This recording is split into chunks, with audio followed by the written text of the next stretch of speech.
அஸ்ஸலாமு அலைக்கும். Welcome to our channel Arabia Tamil. இன்றைக்கி நம்ம சம்மர் கிளாஸோட டே 4ல் இருக்கோம். நீங்கள் இப்போ தான் இந்த வீடியோ பார்க்குறீங்க அப்படின்னா இதுக்கு முன்னாடி 3 வீடியோ இருக்குது.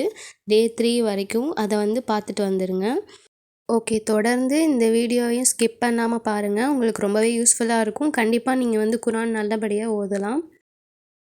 இன்றைக்கி இந்த 6 லெட்டர்ஸ் தான் நம்ம பார்க்க போகிறோம். நான் ஏன் 5, 6ன்னு கொஞ்சமாக லெட்டர்ஸ் காமிச்சு உங்களுக்கு நடத்துகிறேன் அப்படின்னா, கொஞ்சமாக கற்றுக்கிட்டாலும் தெளிவாக கற்றுக்கணும். அதனால தான் நீங்கள் அன்னன்னைக்குள்ள கிளாஸ்க்குள்ளதை நீங்கள் அன்னன்னைக்கு படிச்சுட்டு வந்துட்டீங்கன்னா, அடுத்தது நம்ம புதுசாக கற்றுக்கும் போது அந்த 5 நம்ம படிச்சிட்டோம்னு வச்சுக்கோங்களேன், அடுத்த 6 படிக்கிறதுக்கு ஈஸியாக இருக்கும். இப்போ ஒரு நாளைக்கு 5, 6ன்னு படிச்சிங்கன்னா உங்களுக்கு ஈஸியாக மண்டையில் ஏறும். லாஸ்ட்டில் நம்மளுக்கு ரிவைஸ் பண்ணுறதுக்கும் ஈஸியாக இருக்கும். வீடியோவை ஸ்கிப் பண்ணாமல் ஃபுல்லாக பாருங்கள், அப்போ தான் தெளிவாக புரியும். இப்போது இது ஐனு, இது 18வது எழுத்து.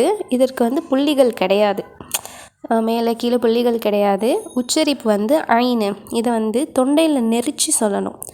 ஐனு, ஓகேவா? ஐனு தொண்டையில் நெரிச்சு சொல்லணும். அடுத்தது கொயினு. இது 19வது எழுத்து. இதற்கு மேலே ஒரே ஒரு புள்ளி இருக்கும். இதனுடைய உச்சரிப்பு என்ன அப்படின்னா கொயினு. இதுவும் ரொம்ப நெரிக்காமல் லைட்டாக தொண்டையிலேருந்து வெளிவரணும்.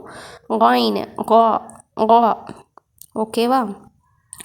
அடுத்தது ஃபே. இது 20வது எழுத்து. இதற்கு மேலே ஒரு புள்ளி இருக்குது. இதை உச்சரிப்பு எப்படி அப்படின்னா ஃபே, ஃபா, ஓகேவா? ஃபா. அடுத்தது ஆஃப். இது 21வது எழுத்து. இதற்கு மேலே 2 புள்ளி இருக்கும். ஃபேக்கு ஒரு புள்ளி இருக்கும், இதுக்கு 2 புள்ளி இருக்கும். உச்சரிப்பு காஃப். இதையும் தொண்டையிலேருந்து தான் நெரிச்சு சொல்லணும். காஃப், காஃப் மொத்தமாக சொல்லணும்.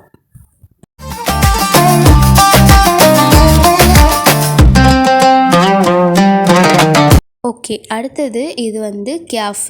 இது 22வது எழுத்து. இதை காஃபை விட, அதாவது இதுக்கு முன்னாடி 2 புள்ளி வச்சு வந்துச்சுல காஃப், அதை விட இது கொஞ்சம் சாஃப்டாக சொல்லணும். இது தொண்டையில் நெரிக்க தேவையில்லை, காஃப் அப்படின்னு சொல்லி உச்சரித்தா போதும். அடுத்தது லாம். இது 23வது எழுத்து.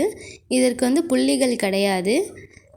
இது எப்படி உச்சரிக்கணும் அப்படின்னா லாம் தான். இதுக்கு எதுவும் கிடையாது. லாம், லா அப்படி தான் வரும். என் கூட சேர்ந்து நீங்களும் சொல்லுங்கள். ஐனு, ஐனு, கொயினு, கொயினு. ஃபே, ஃபே, காஃப், காஃப், காஃப், காஃப். லாம், லாம். இப்போ பார்த்திங்கன்னா இன்னும் ஒரு வீடியோ தான் இருக்குது அரபிக் லெட்டர்ஸ் முடிகிறதுக்கு. நான் 5 பார்ட்டாக பிடிச்சிருக்கேன். அடுத்த 5வது பார்ட்டோட உங்களுக்கு அரபிக் லெட்டர்ஸ் முடியுது. நீங்கள் இது எல்லாத்தையுமே மனப்பாடம் பண்ணிட்டு வந்துடுங்க. இன்னும் ஒரு கிளாஸ் இருக்குது, அதோட சேர்த்து நம்ம பார்த்துடலாம். அதுக்கப்புறம் உங்களுக்கு 30 நாள், அதாவது டே 1லேருந்து சேர்த்து 30 நாள் உங்களுக்கு சம்மர் கிளாஸ் நடக்கும். அதில் மார்க்க சம்மந்தப்பட்ட விஷயங்களும் மார்க்க சட்டங்களும் மார்க்கத்தை பற்றி நீங்கள் நிறைய தெரிஞ்சுக்கலாம். இன்னும் சூறாக்களும் மனனம் செய்ய வைக்கலாம். நீங்கள் தொடர்ந்து இந்த வீடியோஸை பார்க்க சப்ஸ்கிரைப் பண்ணி வச்சுக்கோங்க. தேங்க்யூ ஃபார் வாட்சிங்.